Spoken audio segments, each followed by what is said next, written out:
So just to give a little bit of context about Make Votes Matter and why we're doing what we're doing, we have a three-strand approach to creating change.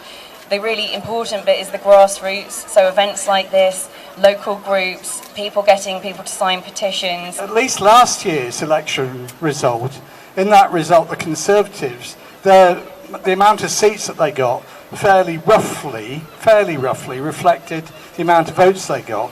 They got 49% of the seats, they got about 42% of the votes. Compare that with 2015, where they won a majority on just over 36% of the vote. Now, with statistics like that, with figures like that, is it really too outlandish a proposition to suggest that the amount of seats you should win in a democracy should bear some kind of relationship to the amount of votes you get in an election? It really shouldn't be that difficult a concept to grasp. All of us have been there. All of us in politics have done it. You know, that we've gone to voters and said, don't vote for so-and-so, because if you do, you'll let so-and-so else in. And it's one of those really early instincts in all of us in the playground. When something isn't fair, we'll all complain.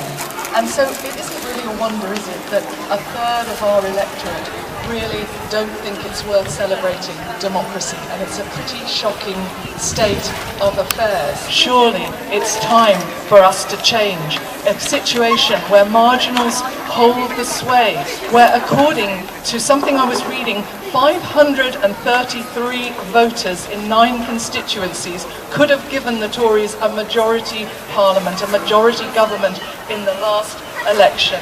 That surely isn't the way we want to govern today. But actually the Conservatives think they're steadfast in their support for first past the post. What they say is it's vital that our democracy remains clear to understand and clear to participate in. Edmund Burke said that when you're an MP, you're a representative, not a delegate, that you're there to make a judgment, not to be told what to think or do. And I agree with that, that's right. But there's another part of representative too, and that is that you kind of need to be like the people of the country. And I don't know your background very well, Keith, but I know Stephen Kinnock's, because his dad was a leader of the Labour Party, and I know for a fact that where I grew up in Scotland in Fife, in a mining community, people there don't feel like the people that are sitting in Parliament are like them, or represent them. And I think the case of proportional representation goes a long way to answer that vacuum which he's filling. A previous speaker spoke about the anger, the frustration of various quarters within society. And I feel through proportional representation we're able to actually reach out and engage those people in the electoral process.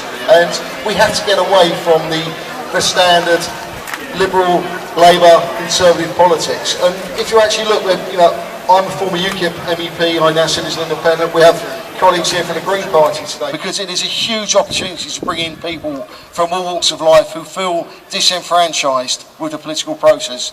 And if politics and society truly is going to work and truly is going to be inclusive, you have to respect everybody's different political views. As Voltaire once said, I may not agree with you, but I will defend the right for you to say it. And that is important. As our country moves forward, we are able to actually politically engage in sensible dialogue from people from across the spectrums. Democracy! For the UK! Democracy! Really loud! For the UK! We have to say to the people out there, the people walking past, Britain is not a democracy. It's time in the 21st century for us to make Britain a democracy. If we take the 10 people walking along there right now, if you all voted, nearly 7 of your votes did not count. And that is not a democracy. We in Conservative Action for Electoral Reform, we were formed in the 1970s after the February 74 election, when the Conservatives got 230,000 more votes but did not form the government. The anger was such that when the Conservatives finally gained office in 1979, we counted 7 members of the Conservative cabinet and 60 backbenchers, including myself, who were all signed up members of Conservative Action for Electoral Reform. What my endeavour is to regenerate that sense of annoyance and frustration within the Conservative Party where, as Winston Churchill said, when you're an elected member of Parliament, you put your country first and your party last. Your country first, your constituency second, and your party last. And it's about time we said to members of Parliament, start putting your country first rather than your party first. Under the current system, each voter has a single MP to represent them in Parliament. And for millions of us, this is someone we didn't vote for and probably don't agree with. When each constituency has just one seat, only one MP can be elected to represent that area. This crushes diversity and competition. We need our democracy to be dynamic and competitive to achieve gender equality. It's time for a fairer voting system that guarantees real competition. With proportional representation, political diversity is reflected in Parliament and not suppressed. But I would say most of the public have that rumbling in their stomach. They think there's something not right about the way this country is run. They might want to coin a phrase, take back control. They might even come to rallies on a Saturday about make votes matter. But at the moment, and I'd love this to happen, not everyone wakes up in the morning, smacks their head and goes, what we really need is a system of proportional representation in Westminster. So we need to get people there. We need to get the rest of the country talking about proportional representation. We need to make it as a popular conversation topic as Boris or Brexit, whether you like them or not. And one way we can do this is through persistence, through education, through inspiration. I believe that at the heart of all our problems with democracy in the UK is inequality. And this inequality spreads across our society and our economy. In the case of democracy, it ultimately begins with the first past the post system. It's been demonstrated repeatedly that some votes even count more than others.